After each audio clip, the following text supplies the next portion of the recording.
I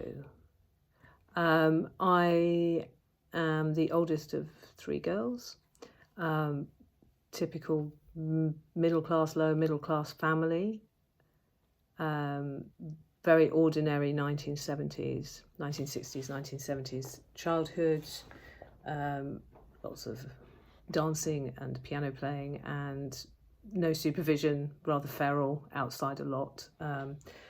The thing that is significant, I guess, is that we moved around a lot.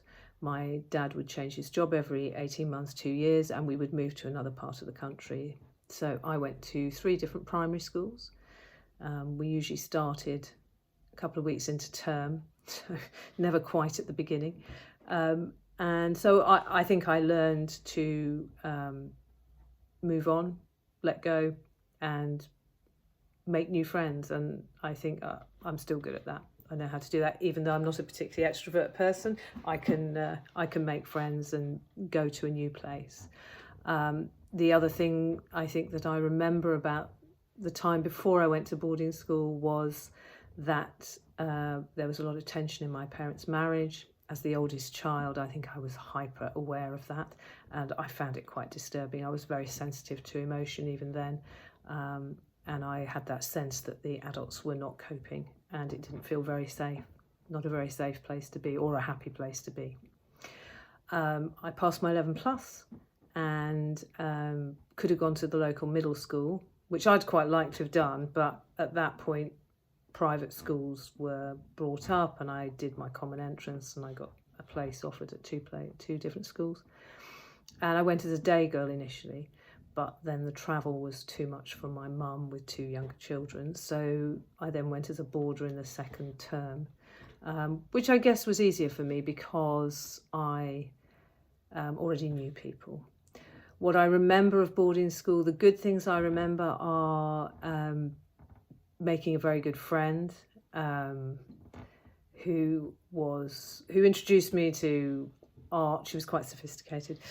She introduced me to art. She introduced me to David Bowie and John Lennon, and she was also the child of a single parent, who was local. So we used to go and stay there at weekends, and I remember that as being a very safe kind of a kind of cozy place to be, sanctuary, which I think was important, to have somewhere to go.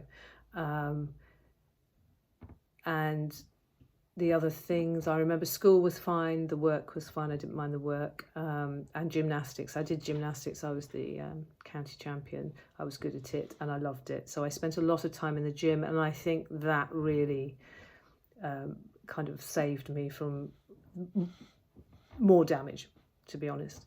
What I did find was when I was 13, my friend left, my aunt died, and my family moved much further away. And I think all of those things contributed to making the relationships much more difficult to maintain with my family. And I found it increasingly difficult to manage moving between the two places and staying connected. And I have to say, by the end, I left when I was 16. By that point, I was quite withdrawn, and I didn't actually keep in touch with anybody from school. I don't think I had any friends by that point. I just couldn't maintain relationships at all by that point. It had overwhelmed me, and I think it was because there was no place of safety, and there was not even one person I was maintaining a connection with at that point. So it was a very lonely, isolated place to be. I left at 16, I went home and I went into a local school, and I think that was one of the great joys of my life, was finally having what I considered to be a normal life. So I was so determined to have, all the experiences that I might have missed. So, sex and drugs and rock and roll were mine. I fell in love, I had friends. It was a great couple of years. Interestingly, I think one of the impacts, though, of the boarding school experience was that I was unable to speak in groups, and that went on for decades. I just couldn't. I would get so anxious in a group I wouldn't be able to remember a single thing that I knew, so I couldn't speak. But one-to-one I was fine. So So I managed to navigate my life around that, I have to say. Yeah, I think, and those also the other thing, I think I was very, very capable in work, as ex-boarders so often are. And I functioned well in work. And I think that experience at boarding school, the rupturing of those family relationships, they were never repaired. I mean, partly because my family continued to move and then they went to work abroad. And so we just didn't spend any time together to remake those relationships. But I think that has had a big impact on me. And I think I often felt very lonely and quite ashamed of feeling lonely and not understanding why I couldn't make the connections that I so longed for.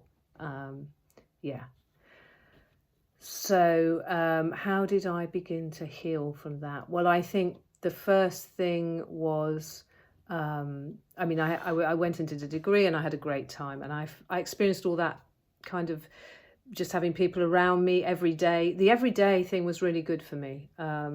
Just having what I considered to be the normal life that other people had. And I became interested in mental health and therapy. And I was lucky in that I just looked for some voluntary work abroad, and I ended up in the States working in a halfway house for people with mental health issues. And as soon as I got there, I knew that that was the work I wanted to do.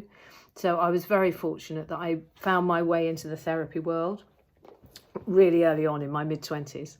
And funnily enough, I ended up working in therapeutic communities, which always makes me smile, because it now seems to me I was looking for a therapeutic version of what I'd been through, and I found it as a staff member. But we were supported, and I always knew that I needed to talk, and I found my way to talk. So in many ways, work saved me, and not in a kind of workaholic way, although I have always worked a lot. I found an environment that was containing and safe, and in which I could be seen and heard, which I hadn't been. So that's what began my healing journey, I think, really. The other thing that, what else has brought me to where I am? The other thing is I had a child when I was 40. I'd planned not to have children in case I was not a good mother and couldn't be loving in the way that I had wanted to be loved and felt I hadn't been.